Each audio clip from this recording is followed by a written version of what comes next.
2012 OSEP Project Directors Conference, Wednesday, July 25th, 2012. Marriott Wardman Park, Washington, D.C. The Art and Science of Long-Distance Collaboration. Tools for Distance Collaboration.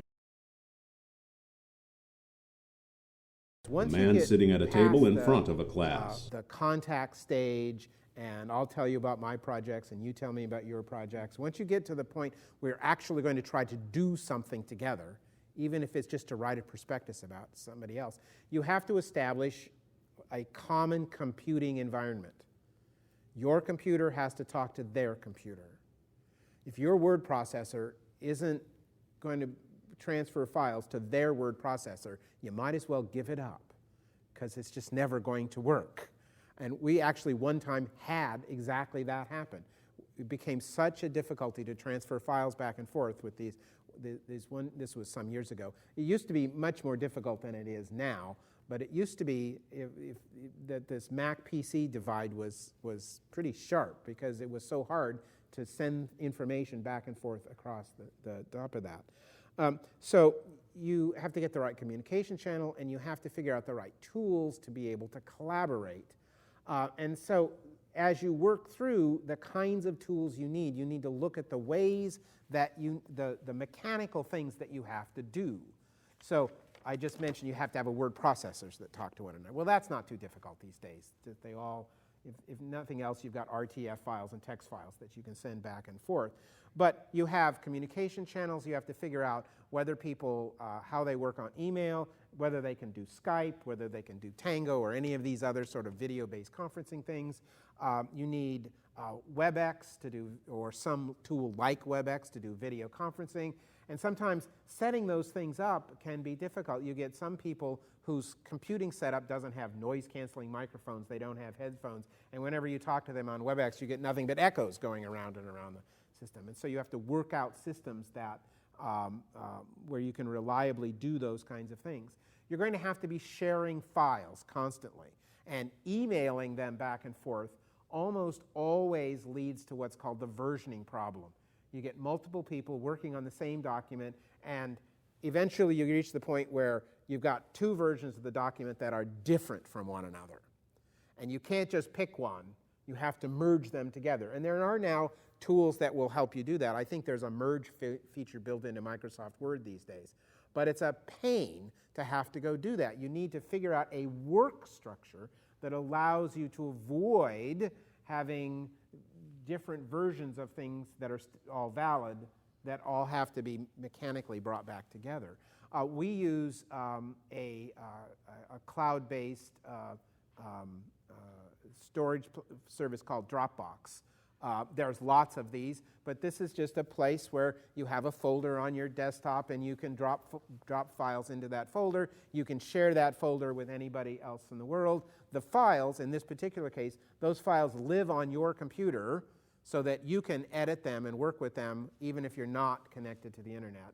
They live in the cloud so that you can, if you're on somebody else's computer, you can still get access to yours via the Dropbox website. And those same files live on the computers of everybody else that you're collaborating with. So everybody's got access to the same stuff. So we use those as a repository. Now, Dropbox is one of those companies that makes money by selling you space on their server. And they give you a gigabyte or something at the beginning. And so one of the issues you're always bumping up against is how much extra space do you have left? One way you get extra space without buying it is to recommend Dropbox to other people, and if they sign up, then you get more space. So in our center, we don't use Dropbox for archival storage. We just put that stuff on a regular server, but we use it for work in progress. This sort of stays within everybody's unit. Dropbox is just one of, there's many kinds of tools like that are out there. We use, it's critical in any academic endeavor. You're going to have a bibliography of materials, and you're going to want to share those bibliographic materials. And it's not just a citation. You're going to want the citation You're going to want the PDF version of the paper. You're going to want to tag them. You're going to want to write notes. You're going to want to share those notes with everybody. So you need a method for managing your bibliographic information. EndNote is one of those. Now there's an EndNote web version that works. For some reason, EndNote web doesn't speak to me. You know, some software, you get two programs, they do pretty much the same thing, and one seems rational to you and the other seems less rational to you. So you have to find the one that speaks to you. You also have to find one that speaks to all your collaborators too, and so forth. We're using a service called Zotero, which I think came out of Carnegie Mellon. It's free. They also make money by selling you space on their server. But you can have group libraries, and these can be libraries open. The group can be anybody on the internet, or it can be a defined group of people. And when you're storing your PDFs there, you can't have a library that's open to the known world, because that would be a copyright violation, obviously.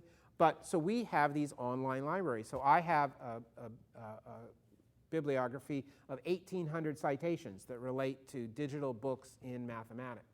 Now there's lots of stuff besides just books about electronic books and books about mathematics. There's all of the underpinnings there, but it's a large group of papers, and we have the PDFs for most of them. They're all in APA style, and Zotero will create APA 6 compliant bibliographic printouts for you. And so we put all of our stuff there so that we can share it among all of those things. So you need mechanisms like that for sharing things. We use a tool called Evernote, which is a note-taking tool. Once again, they sell you service. If you buy the premium account, you get somewhat better service and you get more space on their server. It's that same, but you can share. You have a note. You have notebooks filled with notes. You can share those notebooks, which appear then on everybody else's computer. And it also syncs across all of your devices. So I can read my notes on my laptop computer, my desktop computer, my iPhone, my iPad.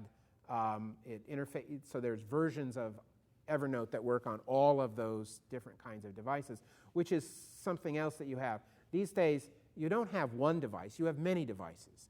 And you need to be able to interact with your stuff and with your people on any of those devices. So the cloud is king these days. Everything you want to be in those kinds of places.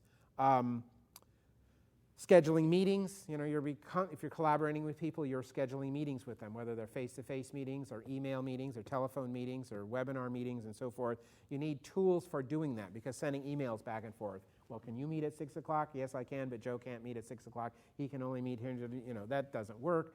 Doodle, is it Doodle? Yeah. Yes, Doodle is a tool for doing that. You set up, and it's free, you set up a message. A message gets sent to all of the people that you want. You specify some times you think that are available to hold the meeting. That's when you're available. And then you ask people to check off whether they can meet this time or that time or the other time. And you try to find some common time when everybody can meet, or you find a common time for the people that you for sure need to meet with can meet, and then everybody else is potluck. So you need tools for doing that kinds of things. You're going to have all of these PDFs that are stuck off in Zotero. You're going to want to annotate those. So you need a PDF annotating tool, something that you can suck that up into, that you can write on that tool. And you need we use one called a Goodreader, is the one that we use. There's lots of them. Find the one that speaks to you. But the thing I like about Goodreader is two. One is it talks to Dropbox, so that if I want to annotate a PDF, I get it in Dropbox, and then I can download it to my iPad, which is my PDF annotating tool of preference. But you can do that directly. It'll talk to any server and download those things. Then it has all the standard annotation tools. You can highlight and underline, and you can attach little notes and messages and do all of those sorts of things. But they all do that. The thing about this one that I really like, that they probably all do now too, but this one does, is it will extract your annotations from the PDF and put them in an email. And so, and when it does the extraction, it puts in markers about where it extracted something. So if you highlighted something, it pulls out everything that you highlighted, and so forth like that. And it sticks all of this into an email, which you then can send to yourself. And now you have it in a text file, which you can then stick in as a note in Zotero, so you have all your notes there, or you can email it to other people. This is what I thought of that paper, and so forth. So you can have multiple people annotating the same papers. You can merge all those together by being able to extract them.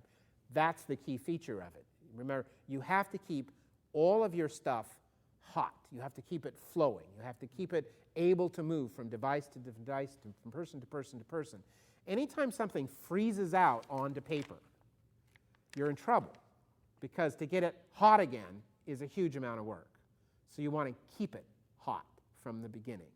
So everything, and you want to keep it in these forms that you can move things around. Yeah, and paper, and another tool that kind of does all that in one, it's a little expensive. I mean, I think it's $70. Papers 2 is another tool that kind of does what Zotero as well as the annotation does. And it also provides mechanisms for you to kind of collaborate and have circles of collaborators around different papers, and has like a scholarly community around different papers where you can kind of provide feedback. You can actually do little reviews of PDFs or articles that you read, et cetera. So that's another one of those nice tools that kind of does that. But everyone kind of has to purchase that tool to make it kind of work. I use it personally, and we have groups using it now. We used papers for a while.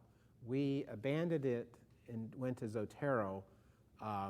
Papers also has some of the search engines built into it to do searches.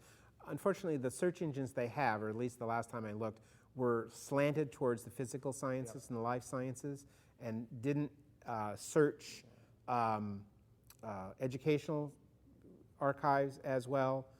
We've actually had we've actually had great luck. If you're looking for a particular paper, you get the title, you just paste it into Google, and 95% of the time, it dumps it into Google Scholar is where it goes. It will pull up a reference to that paper, and quite often, if the PDF is available, you can quite often just one click and you get it'll download the PDF. If not, it'll take you to a place, wherever the publisher is or something that sometimes you have to buy these things. The other nice thing about it is it has the Google Scholar search has built into it the cited by list. So quite often you're not so much interested in that paper, but who else used that paper. And now you click on that, and now you get a list of all of those. And of course, now you have cited by links with all of those things. We have a process when we're building a bibliography. The trick is to find one good paper, one paper that speaks directly to whatever it is that you're looking for. And then you chase the reference list backwards in time. You look up all the papers that are on the reference list, and you look up all the papers that are on the reference lists of the reference lists of you go back as many iterations as you have time to go. But you also want to chase forward in time by using the cited by lists. You can sometimes get these cited by lists from publishers. If you go to the Web of Science, if you're working in STEM areas, those sorts of papers get cited in the Web of Science, which has these kinds of things. Whatever the tool is, you need to do these kinds of things, so you look for tools that do them. But it's remarkably how useful just Google Scholar is to find, particularly in education. In Papers 2 now, the new version you can search directly in Scholar Google, right, which is wonderful because it does some of that built into the system. When you're in those meetings, you need to record meetings with people. Now, if you're using video conferencing software and so forth, like WebEx has a button you push, and it records everything that happens on the screen and all the audio and so forth. But when you're in face-to-face meetings, you need to take records from there too. I personally am a terrible note taker. I have unreadable handwriting, and I can't talk and write at the same time. So I either have to have somebody else take notes, or I have to have some other tool. And who's heard of a Pulse Smart Pen? Anybody? Okay, one person, couple people.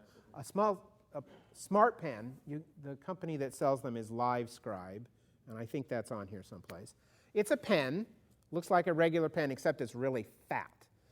And it has a speaker, and it has a microphone built into it. It also has a little video camera built into it. And when you buy the pen, you also buy a notebook of special paper. And it looks pretty much like ordinary paper, except it's tinged a little bit gray. And if you look at the gray paper very carefully, you'll see that it's covered by a collection of small micro dots of different colors. And it turns out the dots are arranged in unique patterns. And when you write on the paper, the video camera takes a video of your writing, and it knows where you are on the page because it's reading the pattern of dots. So, and it's recording it's making recording of what's being said while you write. It even has a pair of noise-canceling earbuds that have speakers in them, like regular earbuds, but they also have microphones in them. And it's the same technology as in a Bose headphones. And these are designed, and it plugs into the smart pen. And this is meant to be in a conference hall type space and listening to a speaker. And I've been in rooms as large as the salons over here with the speakers, and in the back of the room, and I get a usable recording of the speaker. And so you can take notes as you write. You get this sound recording of the audio. And then, when the speech is over, you can go back, and whenever you tap on the page in your notes, it jumps in the audio file to where that sound is. So you have now audio notes that are indexed by the written notes that you've taken. Now, some people take really good notes and so forth. All I can manage to do is to take an index. Bill's talking now about Fred. And that's all I write. But when I want to hear what Bill actually said, I can just tap on that. You can also, so you have these things on this funny paper. And the funny paper isn't very expensive. I got 4 very large spiral notebooks for $20 once. You can also, if you have a moderately good color laserjet printer, you can print out your own paper. And we do things where if we have an observation form, like for going into a classroom, we print the form onto the paper. We first print some paper, some of the LiveScribe paper, and then we send it through the printer again and print our form on top of it, and then take our notes in the Smarts Pen. So we're getting a recording of what's going on as well as our field notes. You can then extract this thing from the pen, and you can put it on your computer screen, and you see what you've written on the screen, and you can tap with your mouse to get the audio stuff. That is a file that you can then email to anyone, and they can go to LiveScribe and get the reader software for free, and so they can access these notes in the same way that you did it.